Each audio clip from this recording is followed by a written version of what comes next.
So I get a question asked to me all the time, which is how can you become securely attached while dating somebody? In other words, how can you become securely attached with your partner?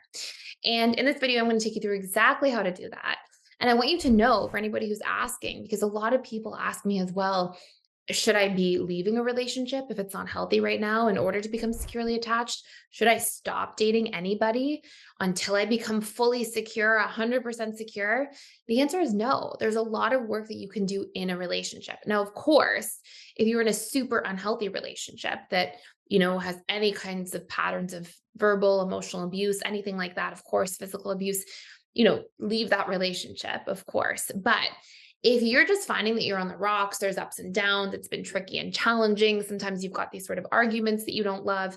And you're wondering, do I have to leave and start fresh and become fully secure on my own? No, there's a lot of things you can do with your partner. So I'm going to take you through in this video five major things that you can start with. We could say there's a little bit more beyond this, but really, if you nail down these five crucial elements, you will see that you will start taking strides and steps towards becoming secure while in a relationship. And I do want to say that there has to be one green flag that you see first. And this green flag is that you have to see, even if your partner doesn't do all the work that you're doing, your partner has to be willing to follow suit. Okay. So we can't become securely attached and get our partner to become securely attached alone. We can become securely attached on our own. We can take these steps and strides, and our partner has to participate with us. Like when we have these specific conversations, the person has to be willing to participate in the conversation. They can't just be like, no, I'm not doing that. I'm not talking about this. I'm not willing to dig into myself. I'm not answering your questions. Like if somebody's literally being uncooperative, then that may cause it to be really difficult for the needle to move. But if your partner isn't doing the same work you're doing, but they're listening to and they're participating in the conversation, you can see that two people have a very strong chance of becoming securely attached together, sort of along the same course.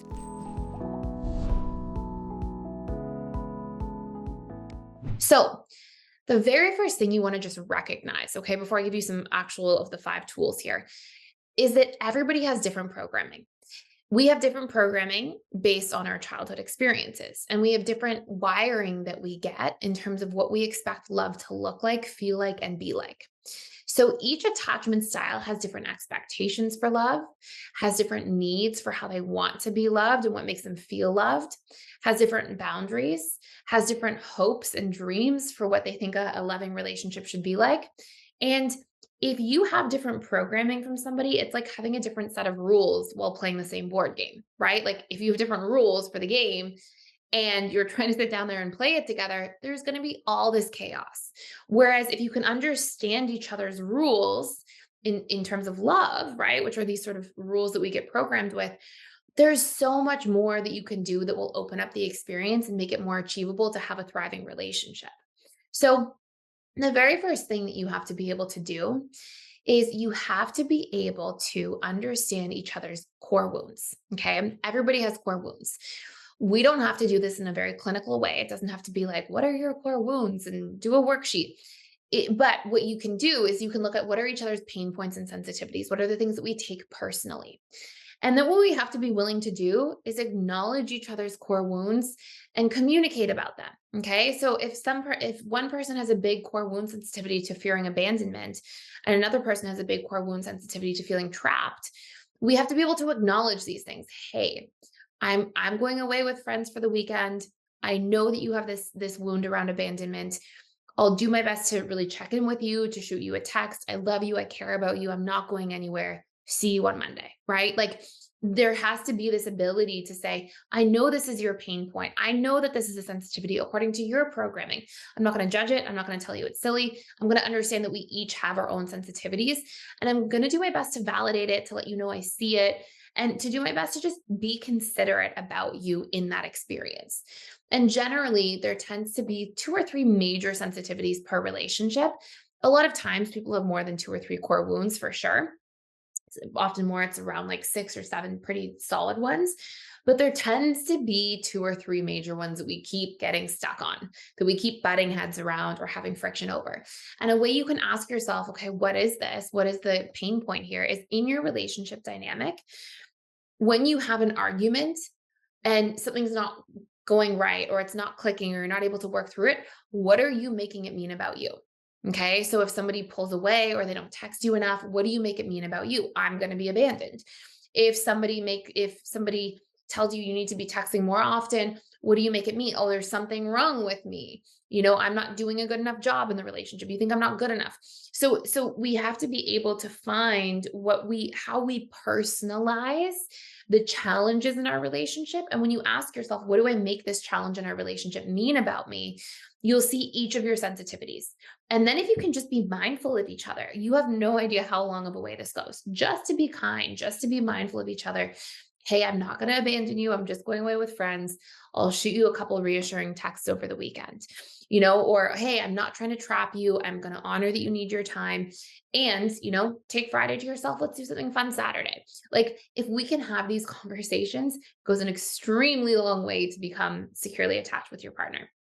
Second thing, we have to learn to communicate our needs. Oftentimes, for different reasons, according to the attachment style, different people will have a hard time communicating their needs. Dismissive avoidance, it's almost like an unknown that they can even have needs from other people. Anxious preoccupieds are scared that if they have too many needs, they're going to be a burden and then they'll get rejected. I mean, each person has an individual relationship. The reality is that you can't have a lasting, thriving relationship unless you learn to talk about your needs. You're just going to, at best, have a relationship that you stay together for a long time and you're always in the power struggle stage. And there's always a fight or a roller coaster, a misunderstanding or bickering. That's not what I think anybody should want or strive for.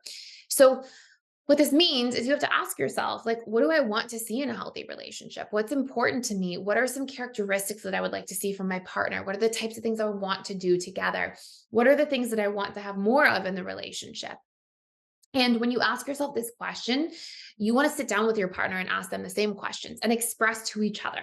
And then what you can do is you can make an action plan. Like, hey, if we each came up with 4 or 5 things, let's try to do one thing a week for each other intentionally. And we'll just check in. Like, if there's 4 or 5 things that you each want, hey, I'm going to try to meet one of yours each week. You try to meet one of mine each week. And we'll check in and we'll try to hold each other accountable. If we forget, we'll remind each other. And all of a sudden we're building each of the relationship from our side into the best relationship possible, because we're making sure that we're communicating about all the needs we would possibly want to have met, and we're actioning it out. And so we allow the relationship to be in a much more thriving space at this point. Okay. Huge stride forward for a lot of people. Number 3, you have to look at what your boundaries are and we have to honor them. And you can think of needs as being what you want to see more of in the relationship. You can think of boundaries as being what you want to see less of in a relationship. So your needs that you don't want to happen, essentially, right? You can think of like, what do I not like? And how can I communicate to my partner what those challenges are for me? And the boundaries can be things like, hey, we don't call each other certain names. We don't raise our voices. We don't argue in this way. And these have to be discussions. Are there things in the relationship that you don't like how they're going and that you really want to see less of? And then each of you want to take accountability to work on that together. Now, you don't have to do all this stuff at once, right? Like, you can come back to this video once a month and just pick core wounds to work on for the month. And then the second month, pick needs and then pick boundaries. But you're going to see, by working on these really crucial things, a tremendous amount of momentum and growth between yourself and your partner. Now, again, you can't do this alone. You have to be able to do this together, right? Like, if somebody's like, I'm not talking about this with you, then that's a big sign that, it may not be the right relationship if somebody isn't even willing to work through the differences or acknowledge them. But you'd be surprised at how many people, when these things are addressed in a healthy way, are willing. And especially if they have somebody leading the way. So the next piece here is we have to be able to practice communicating about these things and seeing them through. We can't just have a conversation one time. If we're working on something for a month, let's say core wounds, we have to talk about it when it comes up. Hey, remember, this is a sensitivity for me. This is a wound for me. This is something this doesn't feel good for me. And we have to learn to, whatever we're working on, if it's a core wound, a need, a boundary, we have to communicate. We have to execute that. We have to remind the person in a gentle way, right? We have to be able to say, remember this thing here, or hey, this need that we were going to work on this week. I know life gets busy sometimes, but you didn't meet it. it. Can you try again this next week? Or, hey, it's been a few days. I really need this need being met this week, right now. Do you have room for it today? So we have to be able to see these things through. They cannot be a single conversation and then we hope everything goes perfectly, because these are new things. It's like riding a bike for the first time. Sometimes you're going to fall off or, go the wrong way, and we have to get back on and keep trying. And it's the momentum of the practice of this that will just build it into the relationship. When we practice this frequently, what ends up happening is it becomes subconscious. In other words, it becomes a habit. It becomes the foundation of the relationship. We don't even have to think about it anymore. These are habits that are built in, that naturally get instilled.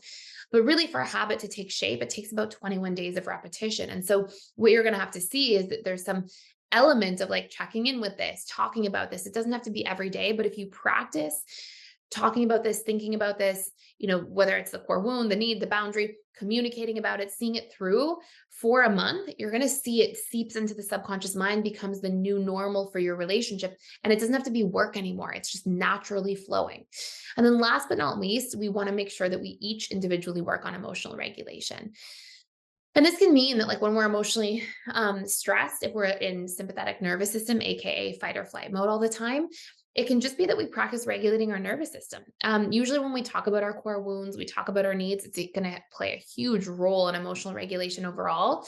But if you're seeing that, you still really struggle with it, as something as simple as meditating for 10 minutes a day helps to re-regulate your nervous system, puts you more into rest and digest mode or parasympathetic nervous system mode.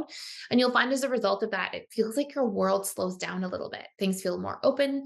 We don't make mountains out of molehills the same way we do when we're in sympathetic fight or flight mode. Everything feels like an emergency. When we're in that mode of being, we feel like problems are solvable.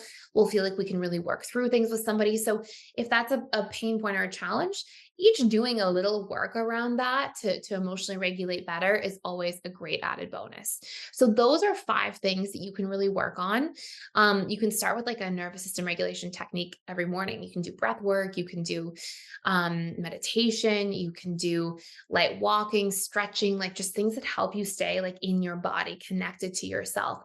And then at the same time, you can pick one thing to work on a month: the core wounds, the needs, and the boundaries, and really communications wrapped into all those things as you're seeing them through. So in 3 months, you can see massive changes with your partner in a relationship that also make it so that you are really healing and changing and growing within yourself. And then, of course, you're growing together instead of growing apart. So if you want to go much deeper into this, you can definitely check out the How to Repair Any Relationship course for free for 7 days down below. It definitely dives into a lot of these features in more detail with workbooks, extra guidance, support, all of that. And you also get access to all the courses in PDFs for that 7-day period using the link down below.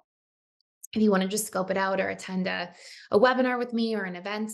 But that's it for today. I'm curious to hear your experience in becoming securely attached with a partner. If you knew it was possible, what different fears or challenges or pain points you're finding, and I can definitely make some more content accordingly. But that's it for today. Please subscribe to this channel if you haven't already, because then you won't miss tomorrow's video as we put out daily content. So thank you so much for watching, and can't wait to see you tomorrow.